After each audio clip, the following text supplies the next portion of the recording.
Hey guys, today I'm going to show you how to change the orientation on your first strike regulator. Now what do I mean by that? You can actually adjust the positioning where your gauge and fill nipple will sit once it's screwed into your marker. I'll show you what I mean by example. So I got my T15, I'm going to pull the charging handle really quick, make sure it's cocked. I'm going to screw in the tank all the way till it stops. And now you can see that the gauge winds up stopping directly downwards, which isn't good for me because I can't rotate my guide bar to face backwards to put my stock on. So I'm gonna have to change the orientation on the tank. Now, I'm gonna unscrew this. You can change the orientation to whichever way you want. If you want your gauge facing this way on the outward of your marker, you can do that. Whatever your personal preference is.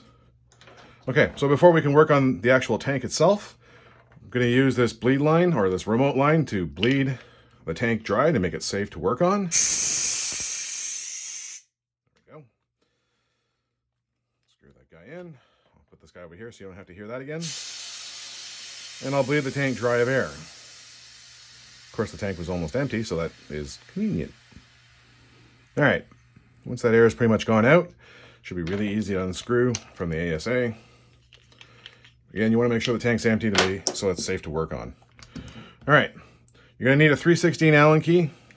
You're going to use it to push down that center pin in the tank to make sure that it's empty of air. And then it's time to unscrew just the cap. Now, earlier on, I measured or counted how many times I have to rotate the tank so that this cap doesn't pop all the way out, but has enough space to be able to adjust the ASA. It will end up being 3 full turns. So I'm going to place that Allen key into the center. I'm going to push and hold down on the Allen key so that it grabs the cap, and 3 full rotations. So there's 1, 2,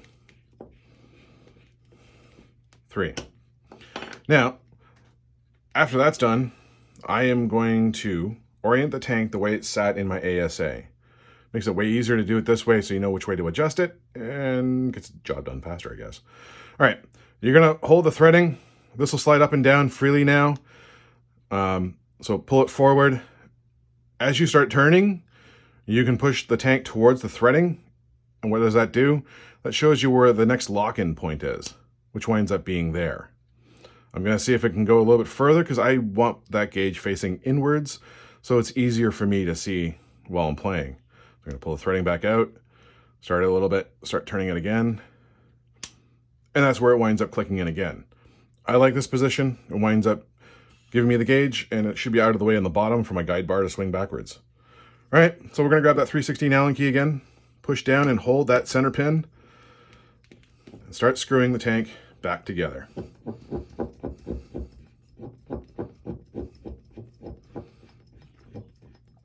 Once you got it nice and snug, before you put air into it, check it, make sure you're happy with the way it's oriented.